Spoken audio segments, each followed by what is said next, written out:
Mission Assassin d'Aurélie Château-Martin et Jonathan Lhuillier. Lecture chuchotée numéro 3. Chapitre 7 à 9. Chapitre 7. Kian, Mr. Finnegan. Ces deux mots, écrits sur la lettre qu'il tenait toujours entre ses mains, fascinaient Kian autant qu'ils le rendaient anxieux. Il ne savait pas s'il en était inquiet ou intrigué, pour dire vrai. Mais une chose était sûre, clairement, ça sentait mauvais. Il garda les yeux fixés sur l'enveloppe un instant encore, cherchant dans l'écriture nerveuse qui noircissait le papier la force de retrouver son sang-froid. Il cligna des paupières, inspira profondément, puis se décida à décacheter la lettre. La main d'Ashvin se posa sur la sienne, s'y crispa avec force. « Tu fous quoi ?» s'exclama ce dernier, l'air profondément angoissé. Kian releva la tête, fixa son camarade avec une gravité empreinte de sérieux. « Ça ne pique pas ta curiosité ?» demanda-t-il posément. Ashvin le fixa comme s'il était une sorte d'étrange animal de foire dont il découvrait l'existence pour la première fois. « Ça ne t'emmerde jamais de parler comme un livre ?» bougonna-t-il finalement. Kian haussa un sourcil amusé. « Ma foi, je n'y avais encore jamais pensé. Non, je suppose que ça ne m'ennuie vraiment pas. Au contraire, mon père m'a toujours appris les bonnes manières et il se tut en voyant son compagnon arborer une moue désappointée. Bref, que crois-tu que nous devrions faire de cette lettre s'enquit-il avec plus de douceur. Ashvin leva les mains vers le ciel, l'air confus. Que veux-tu que j'en sache? La balancer, la remettre à Finnegan comme le bon sens me le souffle. Kian se passa de répliquer que, clairement, le bon sens et lui ne devaient pas être dans les meilleurs termes du monde. Il soupira, secoua la tête, tourna la missive entre ses mains, hésitant. « Je crois que nous devrions regarder son contenu, » insista-t-il. Ashvin lui répondit d'un geste grossier. « Fais ce que tu veux. De toute manière, à chaque fois que je dis un truc, c'est forcément de la merde. »« Ash, enfin, ce n'est pas du tout ce que je... »« Et arrête de m'appeler Ash !» rugit ce dernier. Kian baissa les yeux, dépité. Il ne voulait pas qu'Ashvin ait la sensation qu'il était contre toutes ses propositions, mais remettre cette missive à Mr. Finnegan lui semblait une bien piètre idée. Comment pouvait-il entrer dans les bonnes grâces de son camarade tout en ne commettant pas de fautes qui puissent leur coûter à tous les deux très cher? Il rangea la lettre dans sa poche dans un soupir contrit. Quand il releva le regard, il vit qu'Ashvin le fixait avec surprise. « Tu as sans doute raison, nous ne devrions pas lire ce message. » Le visage de son compagnon s'éclaira d'un sourire victorieux. « Cependant, si je peux me permettre, continua Kian, je crois que nous devrions enquêter sur le rapport qui semble exister entre feu Frank Brown et Mr. Finnegan. Qu'en penses-tu » C'était peut-être le fait d'y avoir mis les formes, mais à sa grande surprise, Ashvin acquiesça gravement. « Je suppose que oui. Il y a anguille sous roche. Tu as une idée en tête ?» Kian hésita un court instant avant de se lancer. Nous devrions nous introduire dans les appartements de Mr. Finnegan afin d'en savoir davantage sur son implication auprès de notre victime. « Ok, ça part mal, » grommela Ashvin. « Je suis certain que nous y arriverons, » s'exclama Kian. « Je te rappelle que, même si ça me trouve le cul de le reconnaître, je n'ai pas ton inné pour l'infiltration, monsieur le prince des assassins, ou ça t'amuse de me faire passer pour un débile en permanence ?» Kian fut stupéfait de découvrir qu'en vérité, son camarade était persuadé qu'il se moquait de lui, alors qu'en fait, il était tellement confiant en ses capacités latentes. « Ash, tu me prêtes des intentions que je ne possède pas. Je t'assure que je te respecte énormément, et même garde tes mensonges pour toi, » grommela l'intéressé. Kian se mordit à la lèvre nerveusement. Il était prêt à lui avouer ses sentiments, mais le visage fermé de son vis-à-vis, son regard obscurci par la colère, laissait à augurer qu'il ne le croirait pas et risquait de se braquer. Aussi refoula-t-il ces paroles qui lui brûlaient les lèvres, les réservant à un meilleur moment. « Je suis persuadé que tu en es tout à fait capable, » dit-il à la place. « Je crois que tout le monde a tort de croire que tu es maladroit et... mauvais, tu peux le dire, » bougonna Ashvin en détournant la tête, les lèvres pincées d'agacement. « Bref, » fit dignement le jeune O'Connor, « je t'ai observé et tu manques surtout de confiance en toi, Ash. »« Bordel, O'Connor, je m'appelle Ashvin, pas Ash. »« Tu sais, tu peux m'appeler Kian, » répondit ce dernier sans faire cas de ses protestations. Son camarade pinça la base de son nez avec une irritation visible. s'approcha de lui, près, un peu trop près, forçant son compagnon à relever les yeux, à le contempler presque malgré lui. Celui-ci sembla osciller entre fascination et malaise. Kian l'obligea doucement à reculer jusqu'à le coller contre l'une des parois des catacombes. Il plaça ses mains de part et d'autre de son visage, sans le lâcher du regard. « Je suis sûr que nous pourrions former un fabuleux duo, dit-il d'une voix péremptoire. Je ne veux pas former de duo avec toi, bredouilla Ashvin. Il avait l'air d'avoir eu envie de cracher ses mots, sauf qu'il était coincé contre un mur par son camarade, dont le physique plus mince était compensé par sa haute taille et par la présence qui se dégageait de lui en cet instant. Ses yeux s'écarquillèrent d'eux-mêmes, sa bouche trembla un peu sur une protestation que Kian eut l'envie farouche d'étouffer d'un baiser léger. Il se retint malgré tout et relâcha lentement sa proie avant de se détourner d'elle. « Tu es avec moi, ou bien je me débrouille seul ?» lui demanda-t-il en le contemplant intensément, sa main tendue vers lui en un geste d'invite. Ashvin se redressa d'un coup de pied au mur, ignora sa paume, glissa ses mains dans ses poches avant de le rejoindre. « Bon, c'est quoi ton plan, O'Connor ?» maugréa-t-il de mauvais gré.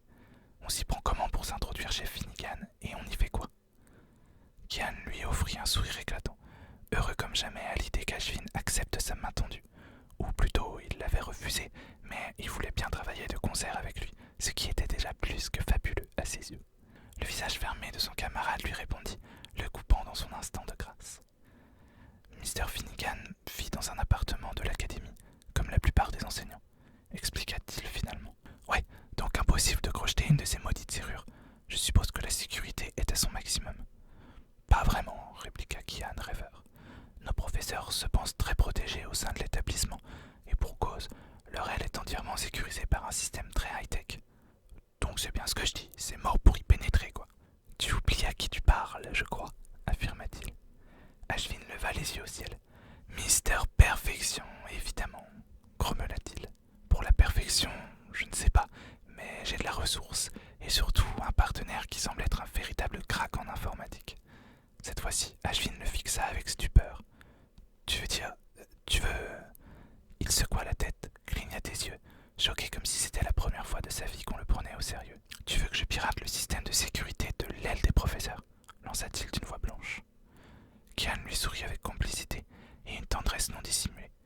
Tu en serais capable, n'est-ce pas lui demanda-t-il avec douceur.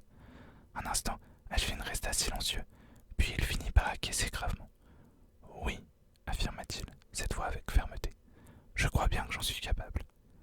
Kian lui lança un regard à la fois assuré et affectueux, et posa délicatement sa main sur l'épaule de son compagnon. Celui-ci recula d'un pas, se libérant de sa douce étreinte, détourna les yeux, se refermant soudain. Frustré, plus troublé qu'il ne l'aurait voulu, le jeune O'Connor se mordit les lèvres discrètement, retenant un soupir de dépit. On attend demain ou on s'introduit cette nuit dans la bibliothèque, grommela Ashvin, refusant de se retourner vers lui. Je crois que nous n'avons guère le choix, Ash, répondit Kian. Demain, Mr. Finnegan sera sans doute déjà au courant du décès de notre victime, et s'il a quoi que ce soit à se reprocher, il prendra très certainement ses précautions afin qu'on ne le relie pas à Frank Brown. Il nous faut pirater le système de sécurité cette nuit même et en profiter pour nous infiltrer incontinent chez Mr. Finnegan. Nous avons peu de temps, je le crains, mais il nous faut profiter de notre avantage. Ashvin hocha la tête avec aplomb. Il semblait soudain très sûr de lui, et cette nouvelle facette de lui fit accélérer le cœur de Kian. À cet instant, il le trouvait plus beau que jamais, et vraiment captivant. « Ok », souffla finalement ce dernier. « On va y arriver. Je suis capable de craquer le système de protection, j'en suis sûr. » Retenant son souffle pour ne pas montrer son trouble, Kian sourit à son camarade. « Je suis persuadé que nous formerons une très bonne équipe à nous deux, » conclut-il. Et pour une fois, Ashvin se passa de protester. Chapitre 8. Ashvin.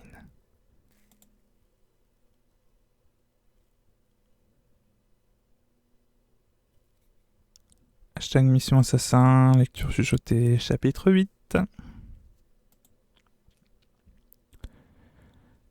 Chapitre 8. Ashvin. Sur le chemin du retour, Ashvin n'avait pas dit un seul mot, et pour une fois, Kian semblait respecter son silence. Le jeune homme ne savait vraiment pas quoi penser de toute cette histoire. Était-ce une blague fomentée par Kian et Finnegan? Était-ce un vrai complot? Quelqu'un se doutait-il de ce qu'il avait fait quasiment un an auparavant?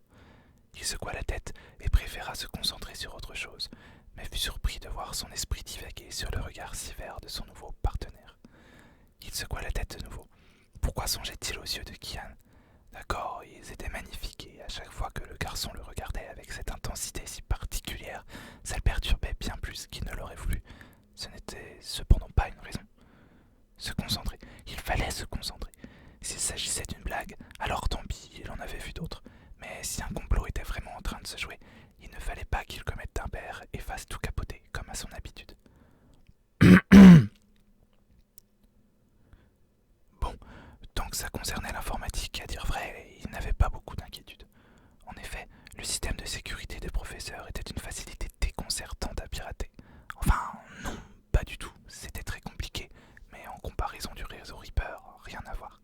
Et c'est justement en essayant de pirater ce réseau-là qu'Ashvin avait découvert une petite faille de sécurité dans celui de la protection interne de l'établissement. Il avait même réussi à le désactiver quelques minutes, voulant faire payer le vieux Finnegan pour ses moqueries et son passe-temps. Il avait même réussi à le désactiver quelques minutes, voulant faire payer le vieux Finnegan pour ses moqueries et son passe-temps qu'il avait à le... Ah! Il avait même réussi à le désactiver quelques minutes, voulant faire payer le vieux Finnegan pour ses moqueries et son passe-temps qu'il avait à le rabaisser. Mais il s'était dégonflé au dernier moment. Personne n'était au courant de ça. En vérité, personne n'était au courant. En vérité, personne n'était au courant de rien dans la vie d'Ashvin, puisqu'il ne se confiait à personne. En même temps, il n'avait pas d'amis et n'en voulait pas. Du moins, il s'y était habitué. Peut-être que Kian pourrait devenir son ami. L'adolescent se mit à bouffer sans s'en rendre compte. Un problème, chuchota Kian en s'approchant de lui. Non, je pensais à un truc débile et qui ne se produira sûrement jamais. Si tu fais référence au piratage, je suis persuadé que... Non, rien à voir, le coupa Ashvin. Laisse tomber. Kian n'insista pas, malgré une moue de déception sur son visage. À quoi jouait-il à la fin? Il n'arrêtait pas de le rabaisser, c'était même son jeu favori. Et voilà qu'il essayait d'être gentil avec lui et qu'il lui faisait des compliments. Bon, présentement, il avait surtout besoin de lui, donc c'était compréhensible, mais peut-être était-il sincère finalement. Ashvin n'eut pas le loisir de continuer le fil de ses réflexions.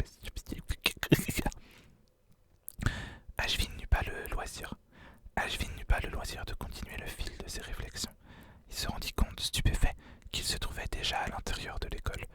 Tout ce chemin sans que Kian ne lui fasse une réflexion sur le bruit qu'il faisait ou toute autre chose relevait vraiment du miracle. La porte de la bibliothèque était évidemment fermée, mais ça ne semblait pas inquiéter l'apprenti assassin outre mesure.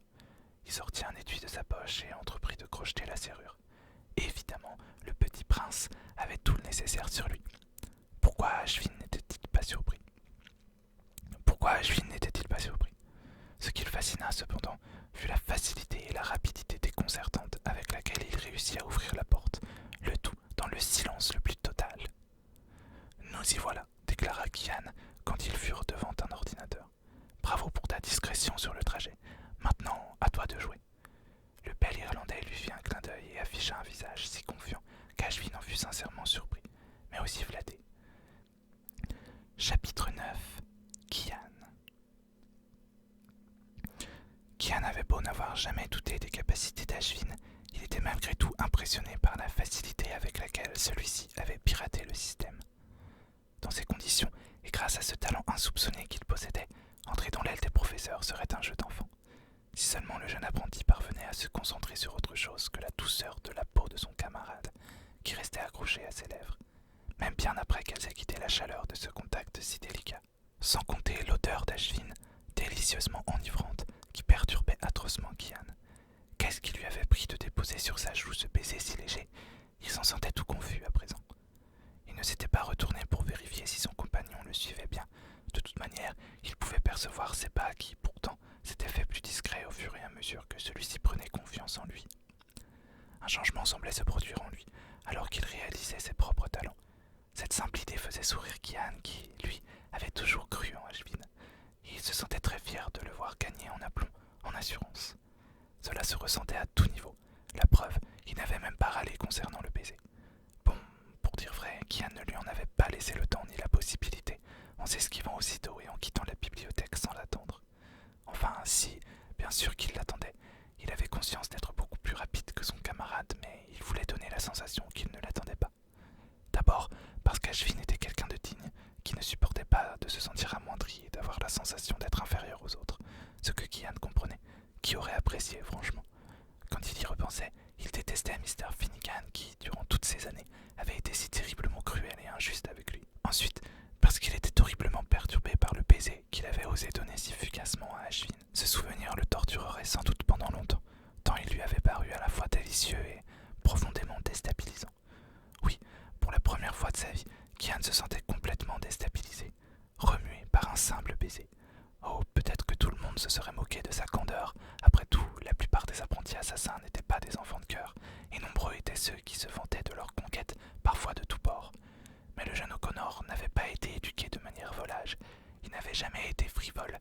Dans sa famille, l'amour était un sentiment précieux qui devait se cultiver et garder une forme de pureté, plus ou moins jusqu'au mariage. Évidemment, Kian n'était pas assez naïf pour croire qu'aucun de ses ancêtres n'avait découché avant de s'être fait passer la bague au doigt. Son père, par exemple, avait vécu une idylle peuplée de moments charnels durant toute sa scolarité, avant de rencontrer la future et unique Lady O'Connor. Et son oncle était connu pour ses nombreuses frasques. Mais l'un comme l'autre affirmaient haut et fort que leurs amours avaient été sincères, et que leur laisser-aller sensuel n'était dû qu'à la puissance de leurs sentiments. Bon, concernant son oncle, Kian avait des doutes tout de même. Cependant, il admirait en son père l'homme droit, pur et vertueux qu'il était. Du moins, en matière de sexe, pour le reste, il restait évidemment un assassin. Et il respectait les valeurs de sa famille. Au-delà de ça, très sincèrement, autant Kian mourait d'envie d'embrasser Ashvin, autant il avait conscience du désir qui tenaillait ses reins, autant il n'avait jamais, pas une seule fois, pensé à mal. Il n'était pas ce genre d'homme. Et puis, très clairement, cela aurait été très prématuré que d'envisager de le jeter dans son lit, même si, à y réfléchir de la sorte, c'était tout de même tentant. Se mortillant la lèvre nerveusement, il s'arrêta devant l'immense grille qui barrait l'accès à l'aile des professeurs. Il n'y avait très certainement pas besoin d'un tel déploiement de menaces en plein milieu de l'académie, mais il fallait bien avouer que l'établissement regorgeait d'assassins en puissance et qu'une telle dissuasion pouvait s'avérer, dissuasif. Sauf qu'aucun des enseignants qui vivaient dans ces lieux n'avait imaginé qu'un jour, le meilleur apprenti du lot s'associerait avec un véritable pirate informatique et qu'entrer en ces lieux serait alors un simple jeu d'enfant. Kian sortit de sa poche un fil de fer à la fois souple et solide, étudia la serrure en se penchant pour en observer le mécanisme avant de l'introduire dedans. Ce simple geste suffit à lui redonner un semblant d'aplomb. Il ne lui fallut qu'un court instant avant qu'un cliquetis léger se fasse entendre, annonçant que le crochetage avait été effectif. Il sourit, satisfait de son travail, quand une série de claquements lui apprit que son déverrouillage avait enclenché un nouveau système de protection. Il leva les yeux au ciel, presque agacé par la prévisibilité de la chose. Il n'avait même pas besoin d'observer le jeu de serrure et de verrou pour savoir exactement quoi faire. Un problème, chuchota Ashvin en s'approchant de lui. Concentré, Kian se contenta de secouer la tête en s'attelant à déjouer les mécanismes. « C'est ça, petit prince, surtout ne réponds pas », grommela Ashvin. « Je me demande même pourquoi je me fais chier à te parler. » Sa réplique surprit tellement Kian qu'il faillit faire une fausse manipulation. Stoppant son geste, il se tourna vers son camarade, le dévisageant avec autant d'étonnement que de confusion.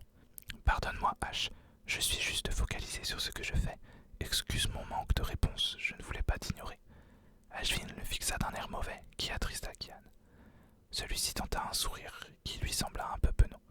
Pourquoi avait-il embrassé la joue de son camarade? Il se sentait tellement embarrassé maintenant qu'il ne savait plus vraiment comment réagir face à lui. Alors qu'il avait toujours su gérer la colère de son compagnon, cette fois-ci, ses yeux qui le fusillaient lui firent baisser le regard. « Dépêche-toi un peu, on n'a pas toute la nuit », grommela Ashvin en se détournant, les bras croisés sur sa poitrine, les lèvres pincées, le visage crispé. Kian se remit au travail, cherchant dans sa tâche un soulagement qui ne venait pas. Il avait toujours aimé se plonger dans ces gestes précis et habiles que requérait sa profession. Mais ce soir, il ne parvenait pas à y mettre tout son cœur, à son plus grand dépit. Pourtant, il aurait dû se réjouir, 1000 fois se réjouir d'être là, avec Ashvin, comme il l'avait rêvé. Enfin, la porte s'ouvrit dans un silence qui prouvait que chaque con avait été huilé à la perfection. Une porte grinçant dans une école d'assassins, c'était inimaginable, bien sûr. Kian, pour cacher le trouble qui battait encore ses tempes, se faufila à travers l'ouverture avant de lancer un regard inquiet aux caméras de sécurité. « Pas la peine de les mater comme ça, grommela Ashvin. Je les ai coupés et je sais ce que je fais. » Kian se tourna vers son compagnon pour le regarder droit dans les yeux. Son ton agressif indiquait qu'il était persuadé qu'encore une fois, on n'avait pas confiance en ses capacités. « Je sais, Ash, répliqua-t-il avec douceur. Je n'ai aucun doute sur tes talents en informatique. Je t'ai vu faire à la bibliothèque. » Ashvin fronça les sourcils. Il semblait un peu gêné et enclin à communiquer, mais ce n'était ni le moment ni le lieu. Kian fit un pas vers lui et, alors qu'il ouvrait la bouche pour parler, posa délicatement son doigt sur ses lèvres pour le faire taire. Ce geste leur arracha un frisson commun. Kian sentit son cœur se serrer à lui en faire mal, et son regard se plongea dans celui de son camarade, le fixant intensément. Les pupilles d'Ashvin semblaient un peu dilatées. Il ne bougeait pas, semblant s'être figé sous le toucher si léger de son compagnon. Celui-ci arracha vivement son doigt à cette bouche qui l'attirait si follement, recula d'un pas, troublé et rouge de confusion. Bredouilla-t-il. Ashvin se détourna rapidement, cachant son embarras ou sa colère, Kian n'aurait su dire. Ouais, silence, je sais, chuchota-t-il. On y va. Le jeune O'Connor acquiesça, inspira longuement, aussi discrètement qu'un noyé fraîchement rescapé. Jamais de sa vie son corps ne lui avait semblé aussi traître. Lui, le maître du self-control, était en proie à un bouleversement des sens qui lui faisait tourner la tête et lui donnait la sensation qu'il allait se pâmer. Il ne parvenait pas à reprendre empire sur lui-même, ni à quitter tout à fait Ashvin des yeux. Un bruit léger, à peine audible, le ramena brutalement à la réalité. D'un geste souple, mécanique, mais non moins parfaitement contrôlé, il repoussa la grille, qui se referma sans un bruit, les emprisonnant à l'intérieur. Même si Kian n'avait pas la moindre inquiétude sur sa capacité à la rouvrir quand le moment serait venu. Puis, il saisit Ashvin par la manche, se coula dans son dos, l'entraînant avec lui dans l'ombre d'une colonne à quelques pas de là. Il sentit que son camarade s'apprêtait à protester. Aussi plaqua-t-il sans plus la moindre émotion sa main sur la bouche d'Ashvin, l'empêchant de faire le moindre bruit. À sa grande surprise, celui-ci sembla lui faire confiance, et il se détendit dans ses bras, ne cherchant pas à se dégager de son étreinte vigoureuse. Tapi dans l'obscurité, le cœur battant tranquillement, son sang-froid retrouvé, Kian, trop conscient de la présence du corps d'Ashvin collé contre le sien, observait les ténèbres sans ciller. Quelqu'un s'approchait, et cette personne-là se mouvait d'une manière qui démontrait assez qu'elle ne souhaitait pas se faire repérer. Dommage pour elle, le jeune O'Connor avait cette capacité unique de détecter l'indétectable. Chose bien utile quand on s'introduit par effraction dans le domaine de professeur d'une école d'assassins. Durant un temps qui parut s'éterniser, Kian n'entendit rien d'autre que le souffle contenu d'Ashvin et l'infime glissement des pas rapides de l'inconnu. Et puis il apparut enfin à son regard aiguisé par l'habitude. Enveloppé d'une courte cape sombre, il tira une clé de sa poche, leva la main pour déverrouiller la grille. Ashvin inspira un peu trop fort et l'homme arrêta son geste, tournant la tête d'un côté et de l'autre, ses épaules soudain crispées d'inquiétude. Kian appuya un peu plus sa main sur la bouche de son camarade, l'étouffant presque. Il l'attira à lui plus sauvagement, s'agrippant à lui, le suppliant en silence de retenir son souffle. L'inconnu sonda un instant les ténèbres dans leur direction. Heureusement, ils étaient bien cachés. Kian osa malgré tout lancer un regard dans sa direction, curieux de savoir qui prenait tant de précautions pour quitter ses appartements à cette heure de la nuit. Il faillit pousser une exclamation de surprise en reconnaissant les traits presque entièrement dissimulés dans l'ombre. Un nez long, un visage acéré aux airs de rapace, même sans ses vestes en tweed, il était impossible de ne pas l'identifier. Mr. Finnegan était de sortie.